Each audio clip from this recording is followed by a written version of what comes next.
Okay, hey everybody, it's me. I'm going to record this short introductory video and I'm going to upload another video as well. But this video is just kind of, I get a lot of questions asking what what caused my awakening, why did it happen, and all of these sorts of things. So I guess it's pretty important to say though, I was raised Jehovah's Witness, so to speak. My family's Jehovah's Witness. My mother didn't really subscribe to it too much. She was the one that got away. So naturally, my Jehovah's Witness experience was pretty lackluster. It was kind of more outside looking in. To me, it was always pretty cult-like.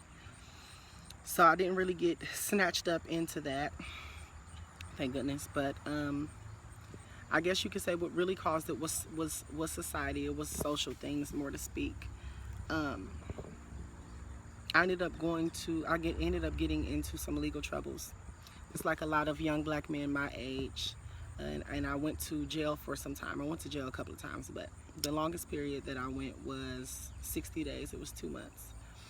And it's something about being in there that you start to, everything that you reflect on from the outside, you realize how big of a deal it is on the inside. When you're inside of the system that everybody's always talking about, you start to realize really how biased it is and how it's kind of set up for everybody who goes into it to fail. But really more so you, when you look like me, when your hair is like mine. And as you can see, I am in no way, shape, or form a threatening black man, so I couldn't even imagine what it would be like to be somebody that's like my little brother. 6'2", 20 years old, voice real deep, scary to people. So the reactions that I got from the correctional officers in there were really shocking to me, because here I am, 5'6", voice light as a feather, I walk with a twitch, and I got the nerve to be a little dainty. And if you're scared of me, I couldn't imagine how you feel about these so-called big black men. So once you go in there, you have no choice but to wake up. And I think that's also why a lot of men go into jail or prison and come out Muslim. They lose one religion to find another one, and they completely miss the point.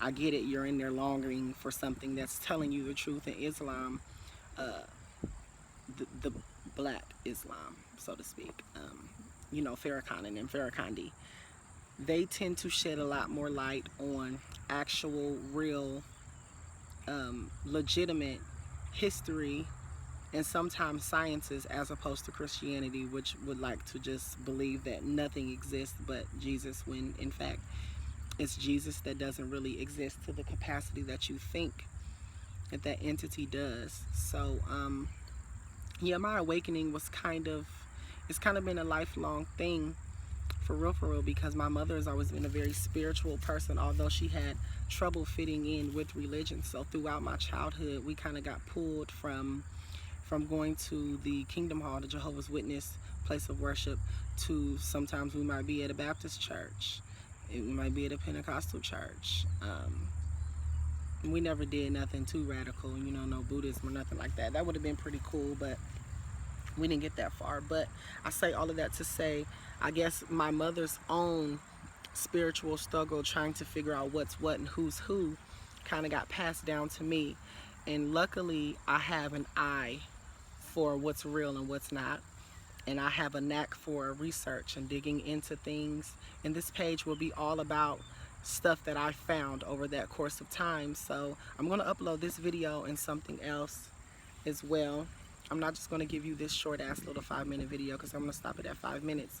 I'm going to give you guys a little something more substantial than this. But yeah, that's kind of an introduction into who I am, why I'm here, what happened.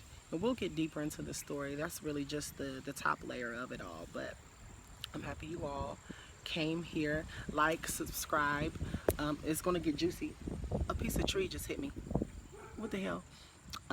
Yeah, like, subscribe, share, do all of those things. It's going to get pretty juicy on this page. And please comment and, say, even if you got something opposite of what I'm saying, please say it. Just don't be surprised when I eat your ass alive, because I know what I'm talking about and this is what I do. So thank you so much for waiting for me.